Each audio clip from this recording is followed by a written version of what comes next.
again on the basketball court.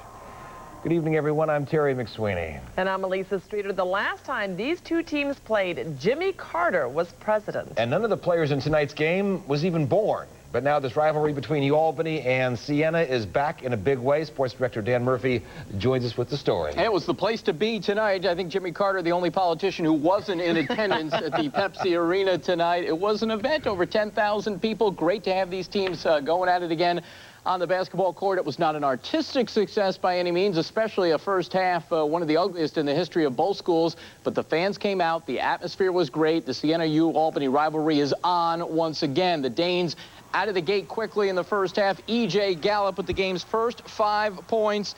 Danes thinking upset. Andy Cabo carried Siena in the first half. This 3 giving the Saints their first lead. Gallup a one-man show for the undermanned Danes, who trailed 20-13. Yes, 20-13 at the half. Second half, Siena slowly pulls away. Dwayne Archibald with a couple of big threes.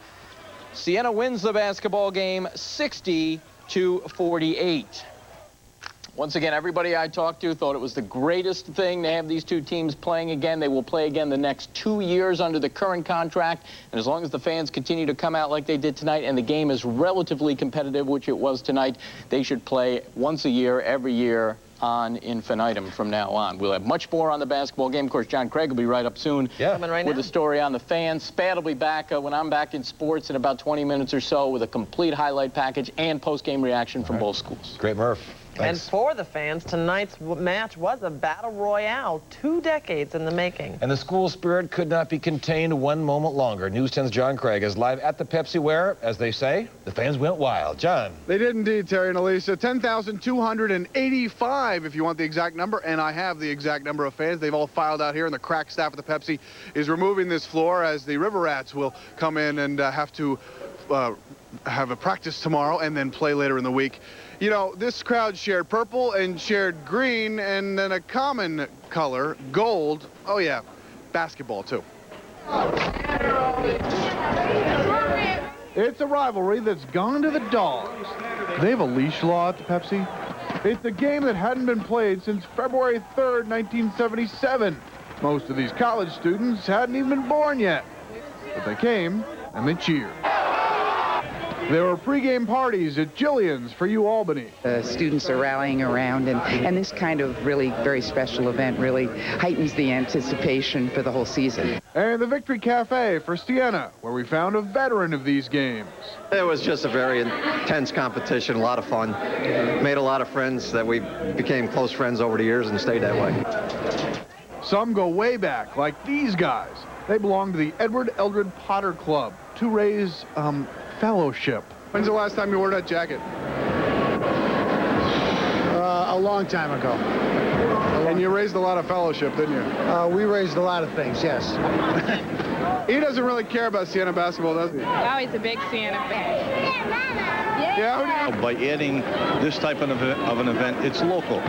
It's all about people from the capital region coming down. And then there were these fans with the last, if not the best, seats in the house. You wanted to see this game so bad you came all the way up here? Yep. Nosebleed seats. Best seats in the house. I need a local teams and players. We're all for them. Now, how many times do you go up and down these big stairs? Once. A rivalry with a lot of bite. And then it was game on, of course, so we're going to have much more coverage coming up here on News 10 at 11. You know, a lot of people want the old days, the Capital Tournament that not only had these two teams, but also RPI and Union. Could be, someday. Live here at the Pepsi, John Craig, News 10. All right, John, thanks very much. Some significant developments today in the war on terror.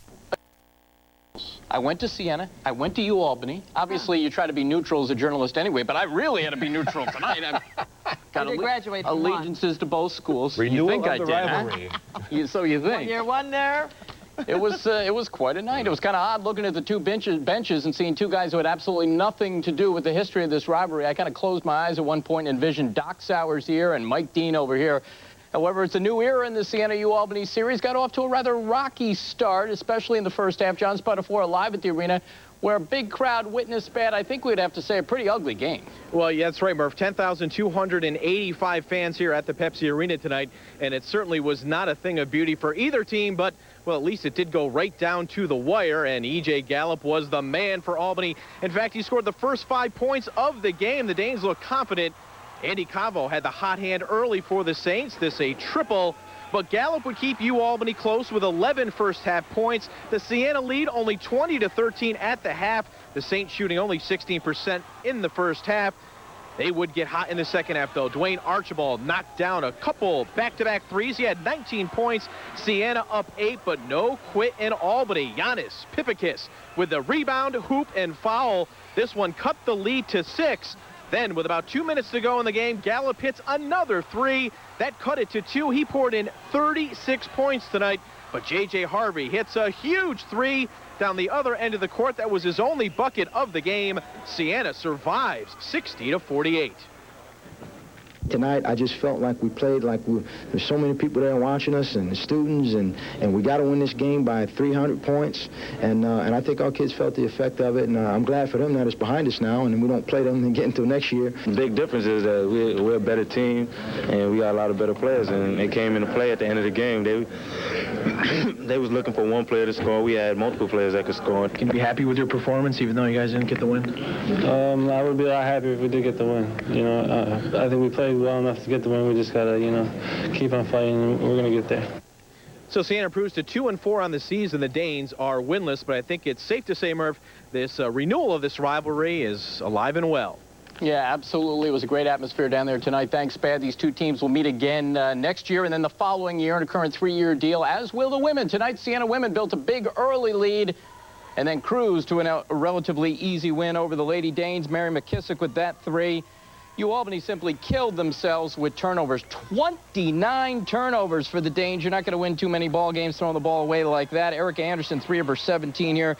Siena wins 76-59, their first victory of the season. Lady Danes fall to 0-3. Nice night in major college hoop, beginning with top-ranked